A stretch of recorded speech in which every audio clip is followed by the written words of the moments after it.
Hey 164 scale collectors, this video is for fans of economy cars. So this is the Fiat Panda. It's the first generation Fiat Panda, and I would have never known about this vehicle. I never knew about this vehicle if it wasn't for the fact that I collect these cars now. So Kyosho made this car. I'm not sure exactly when the Fiat Lancia collection came out, but this is from that collection. So this is an economy car built by Fiat, mostly sold in Europe, I imagine. I don't recall ever seeing this in North America. So it was interesting to learn about this car, this economy car.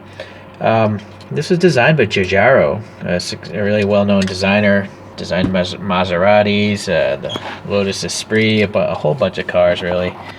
Okay. Now, there's a couple different variations of the Fiat Panda. First, this is the first generation. They're still sold today. I think they're on the third generation now, but this is the first gen. And in the first generation, they had different engines that could be mounted transversely or longitudinally. And the front grille would flip either from the intake on the right side or the left side based on what kind of engine it had. So doing my research, with the grille on the right side, I am under the belief that this is a Fiat Panda 45 Super, meaning it has a 900cc engine here, transversely mounted, and it's water cooled.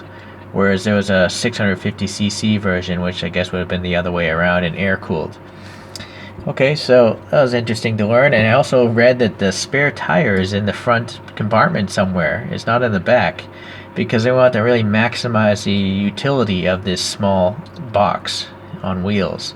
The rear bench seat actually could fold flat to become a bed, or fold into a V shape to like hold weird luggage. So I thought that was interesting as well. And also the glass, when they designed it, is perfectly flat. And they actually had a hard time finding a manufacturer to provide flat glass, because almost all car windows have curvature to them. And so if you look at this model in Kyosho, if you look at the windshield, they actually did mimic this quite well. It looks like it's a flat windshield with no curvature. Alright, so from the top view, it's flat. Like pretty much a window on a house. So I thought that was interesting. I've never heard of a car with flat windows. Okay, so that's pretty much the information I found out about this car. Now let's go into the casting here. So I guess we'll start on this side. Now, being a red paint, it's kind of filling in the gaps quite a bit. And this gray is even pretty laid on thick, if it seems. Also, actually, I did find out this body is steel up here, but I believe all the gray down here is like a nylon plastic or some sort of polymer for impact resistance. Okay, so, oh boy, this wheel is messed up.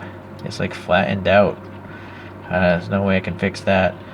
Okay, it does look like there's some orange paint there on the side marker, and then the black trimmer on the windows, a mirror with weird red there.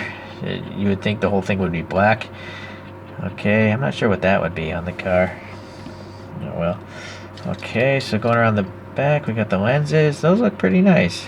In this case, you can probably see the orange there, the amber color. Or that's white. I don't know if the bottom's white and then amber and then red. I think that's the intention there.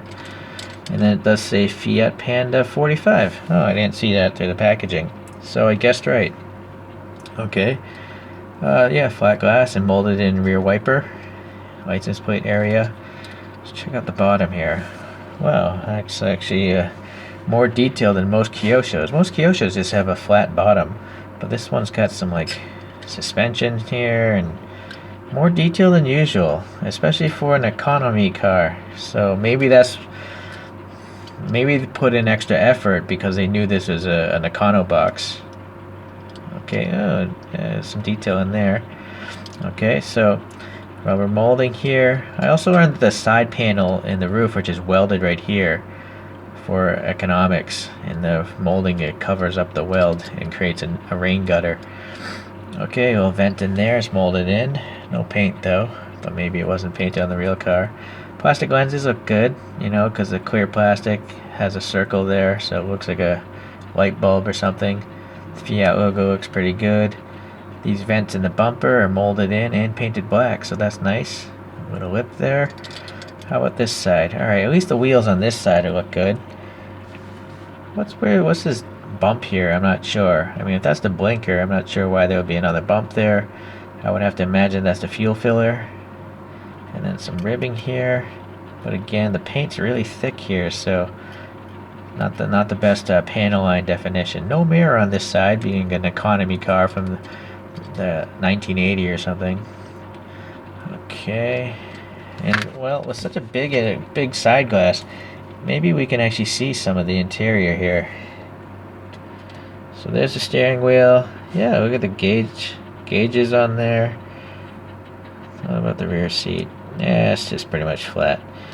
Okay. Well, so yeah, Kyosho usually molds in details. Just unfortunately, they don't ever choose to have different color plastic on their interiors. You would think they'd have some different colors. Oh well.